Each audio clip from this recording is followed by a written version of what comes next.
It's a fun fact. Did you guys know that 1 out of 3 children within the black and brown community will suffer some level of abuse before they hit the age of 18? Join me today as we discuss child abuse within the black and brown community.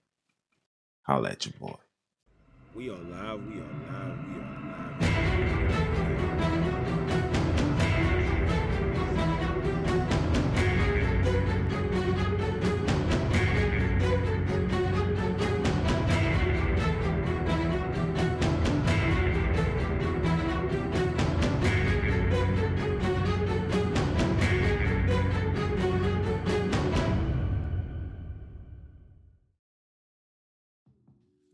Welcome back, people. It's your brother man from the motherland coming to you guys live from the NY, back with another one of that R.O.D podcast. For those that don't know who I am him, Junes at NBIC. And today we're going to discuss something that I know a lot of you guys probably spoke of, but still got to talk about it, and that is child abuse. Um, when you hear the word child abuse, you guys instantly thinking is like disciplinary, getting beaten with the stick. No, no, no, no. It's a whole lot of different type of child abuse, and these are the child abuse things that I would like to talk about. Of course, we're gonna talk about physical child abuse. Then we're gonna touch on mental child abuse. Then we're gonna touch on uh, dopamine child abuse. Yes, dopamine child abuse is something real.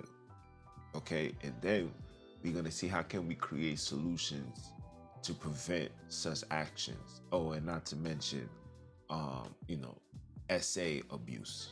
Okay, so let's start off with the dopamine abuse.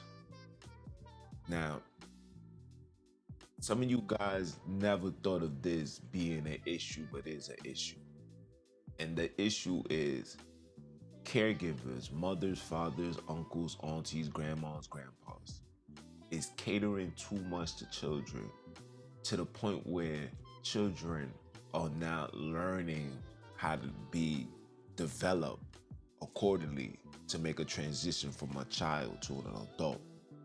You understand? We as individuals are over babying our children, not introducing them to hardship, not making them work hard, right? We're feeding the dopamines too much. The other day, I seen a child, 6 years old, close to 300 pounds, can't even walk up the stairs. That's a problem. That's an abuse. That's a child abuse that's taking place, where a child is dopamine, when a child's dopamine is being catered to a little bit too much, way too much, I should say. That is what you call dopamine abuse. When a child does not have to do nothing but receive everything, anything a child wants, and he or she receives, that is dopamine abuse.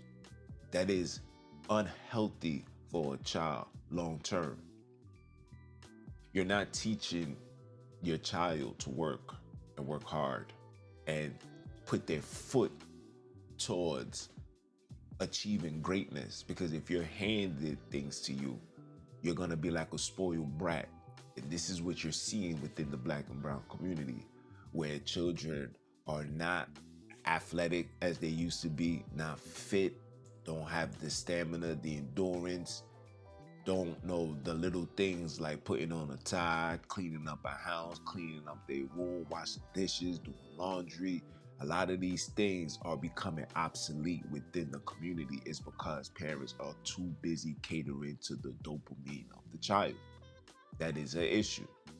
And you can't say things in the notion of, I don't want my child to experience what I had to experience and what I went through. What you went through made you who you are today. And your child must go through that so they can be something tomorrow. If you're holding your child's hands, one day that child will have to go outside and be surrounded by wolves. And if you're teaching your child to be a sheep, he or she will be eaten alive. And these are the things that you guys are witnessing now. You understand? That's dopamine abuse. We're feeding our children's dopamine too much. I go to places like Target. Just give you guys an example. And while I'm in Target, I will see a child say, "Mommy, I want this," and like literally catch a fit because he or she wants such objects. And the parent or the mother or the father or the caregiver kindly says, "All right, come on. I didn't come here for that, but take it." Child takes it. I guarantee you, play with it 30, 40 minutes, maybe a day, 2 days, 3 days, a month. And then that same toy is going to be left somewhere on the floor, probably in the toilet, might end up in the garbage, might end up being lost. But the point of the matter is we're feeding these children's dopamine where they don't even value the stuff that's being bought for them because they know in their mind they can get something else whenever they want. That's feeding the dopamine. That's dopamine abuse. That falls in line with child abuse. Okay? I know it's something that is hard for individuals with children to digest, but you must understand. It's not to give a child what they want, it's to give a child what they need. It's not what they like, it's what they supposed to do. Okay? We must train our children to do the things that's needed for the community and not do the hobbies that make them feel good. It's unproductive, it's unhealthy, and it's going to cause problems, which you guys are witnessing right now within the black and brown community. Okay? Children is a high obesity rate within young black and brown children all across the United States of America. You got girls that's under 15 and close to 200 pounds. That is a problem. A child should weigh no more than 75 pounds. Yes, that's not anorexic, that's a fit child. That's a child weight going against their age and their height. Okay? But we're living in a society now where it's all about being thick, big, beautiful, BBLs, all of these things that's literally detrimental to somebody's physical body long term. It may look good for the moment, but as time goes by, you will be hit with a lot of health scares. This is facts. This is documented facts. Okay? So we have to step away from the dopamine. That is abuse to a child. The next on the list, we're going to talk about physical abuse. Now, according to the Biblos, it says, spare not the rod from a child, so when that child gets old, he or she will not depart. Right? Spare not the rod. Right? Now, there's discipline and there's abuse. Abuse is hitting a child with an object that could put them in a concussion. Hitting them in parts of the body that can put them in a concussion or in fact even kill. Right? Unalive, excuse me. Right? That's an issue. Another issue is when you take your frustration out on a child because a child, for example, I'm gonna give you an example. There was a mother. The mother left her 16, 18-month-year-old child home alone for 10 days so she can go on a trip and have a good time with her family and friends, whoever she went on the trip with. For 10 days. That's abuse. To come home to find out that the child is unalive, that is abuse. She was later apprehended, arrested, and she's being charged. that's good for her. But that's abuse. That's abuse. Another abuse is, neglecting a child from eating. So, oh, you didn't eat this, so you're not going to get that. You're not going to get food for the rest of the week. And there's literally mothers and fathers who do such behaviors. We're not going to, and then not only are they doing such behaviors, when they get arrested or apprehended, they have an excuse for why such things happen. There's no excuse. You understand? That becomes an issue. All right. So now you dealing with children who are now traumatized, and they're gonna bring that trauma to the community. Okay? Physical abuse is severe. It's something that we need to learn. There's a difference between disciplinary and physical. Disciplinary and physical. Sometimes we black out. I remember me being a parent, a father, and you filled with so much rage, and you gotta check yourself. Like, wait, hold on. This is my child. This is my son. This is my daughter. This is my offspring. You can't. You understand? But the tough love and the disciplinary, creating that fear. Fear goes a long way. Fear turns into respect. Respect turns into honor. When those things are there, a child production and being a product to society is at a higher rate.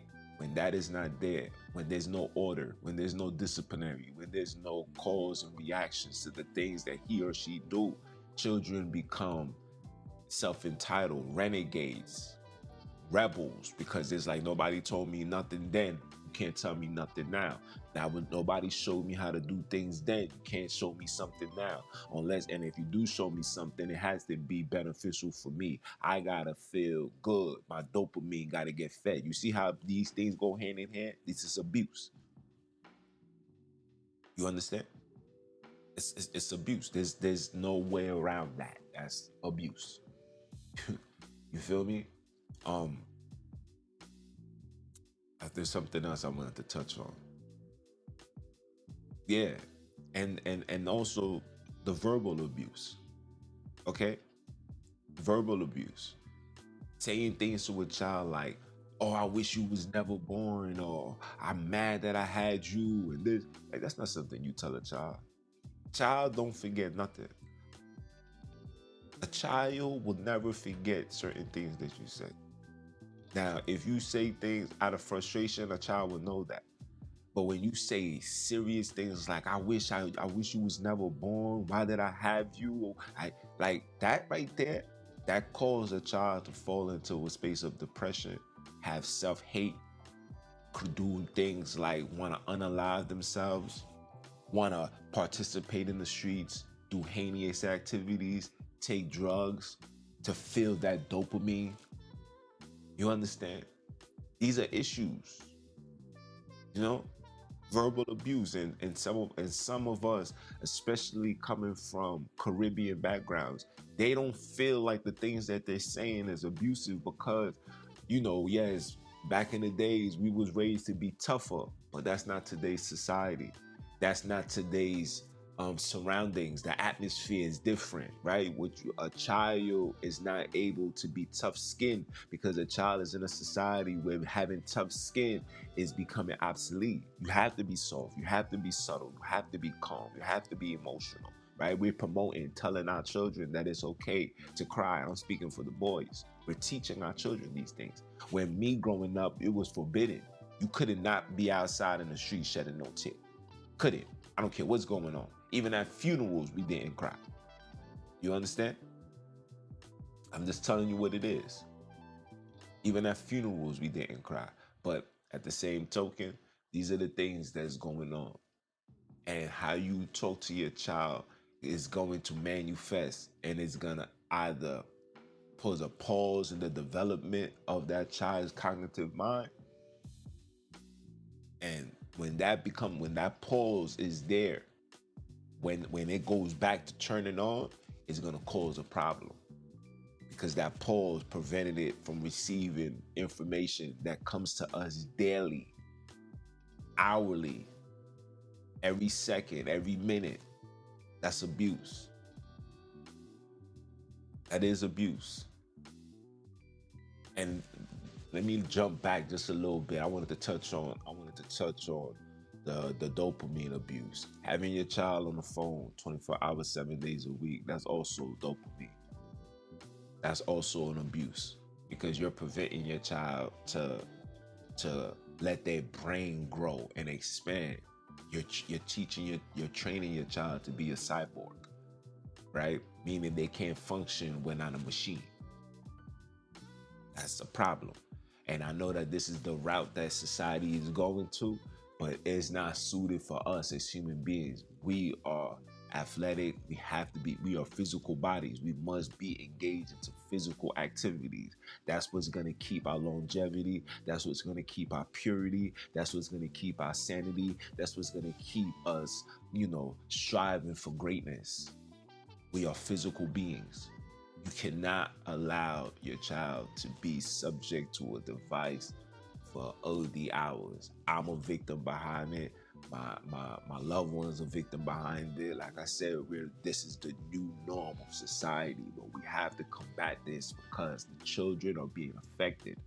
We're witnessing. Me, I'm a professional life coach, and I see the stories, I hear the testimonies, and it all falls down to the same thing. It ain't never changed.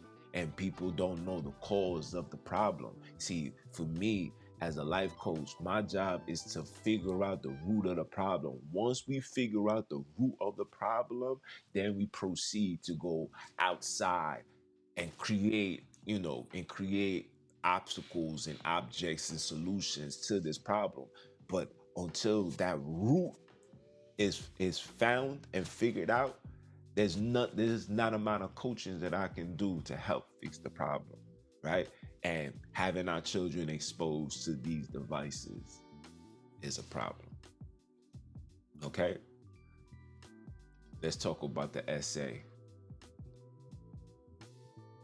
Lately, I've been seeing a high rise of homosexuality within the Black and brown community. High rise. From the movies, to the music, to the school, to the churches, you name it. I'm seeing a high rise of this.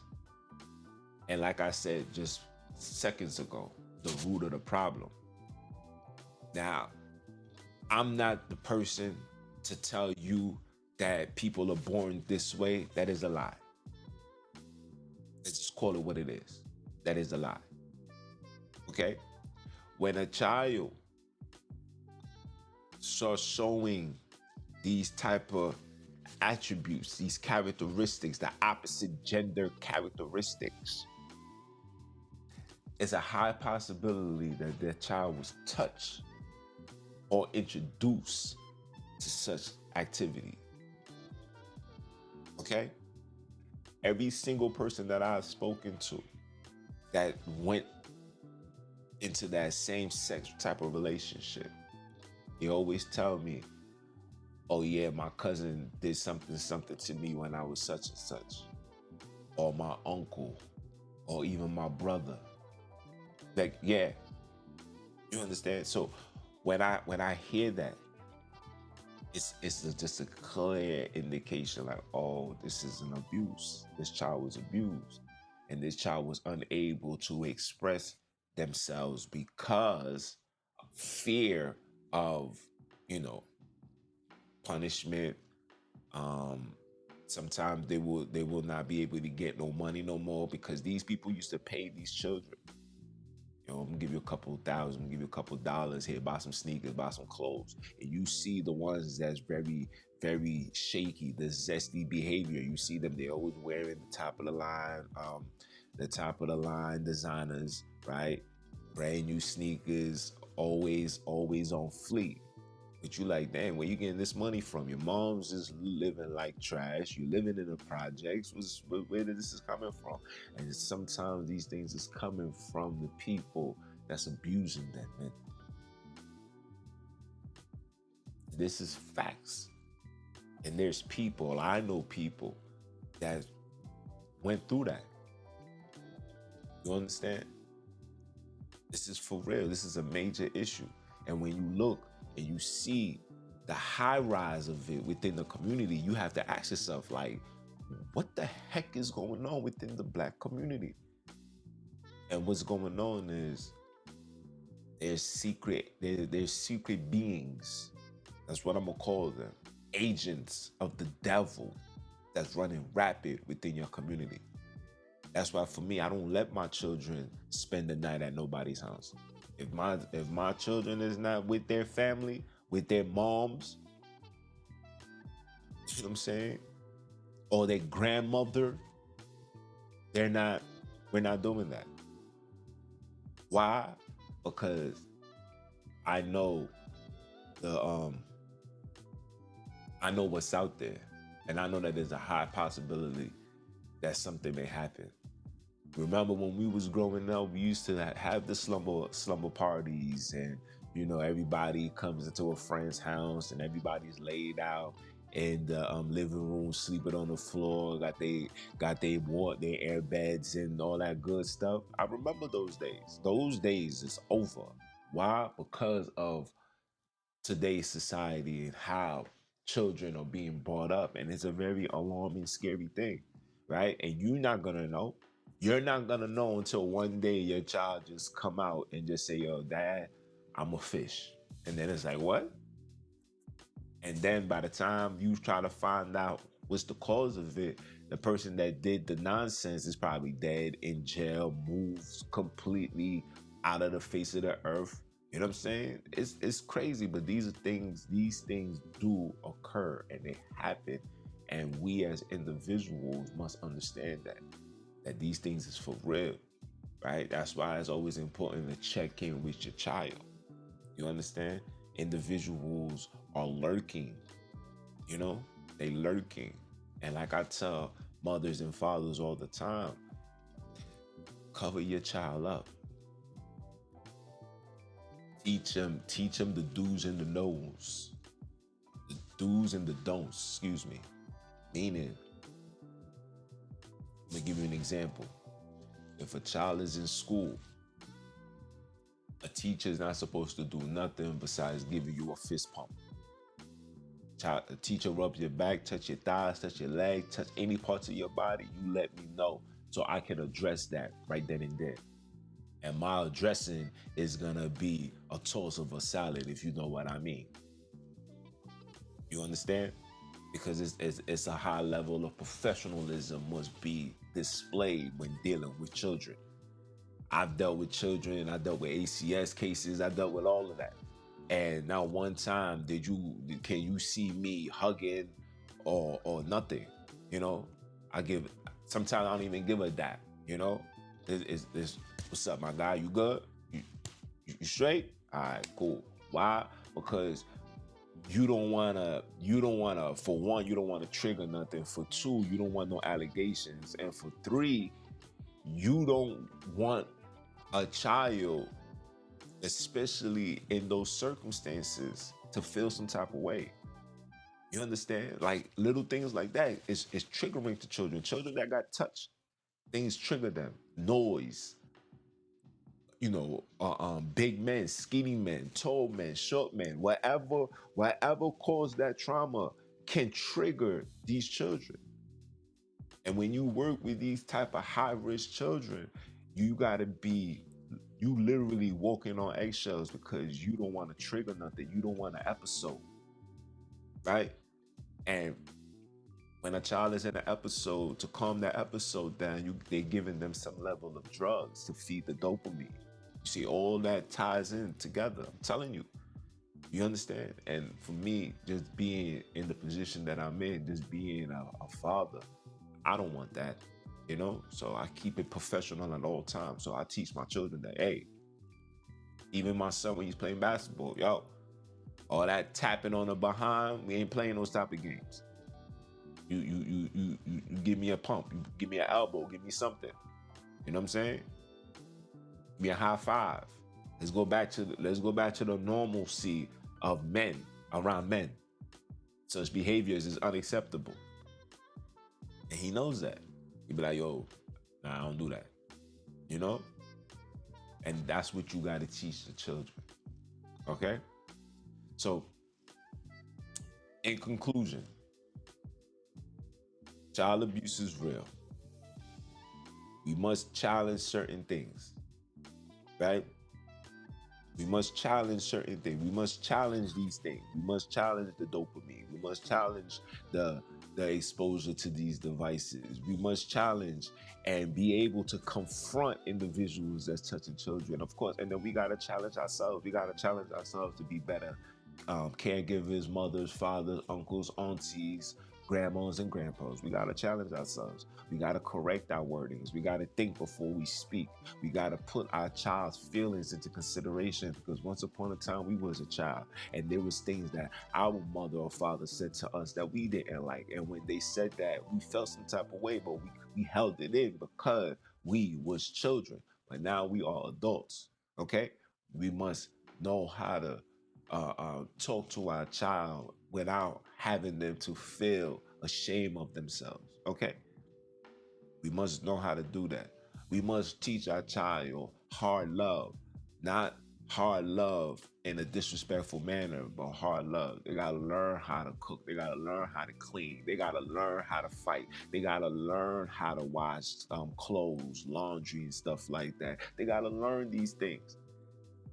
There's no way should black people have children overweight and obese. There's no way for that. It should not be. And me, as a life coach, as a father, there's a lot of things that I need to do. I need to correct because these things should not be. We are at war, people.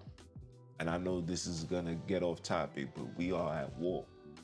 We have a role to do, and that is to protect and to lead the way to the liberation of the next generation coming up.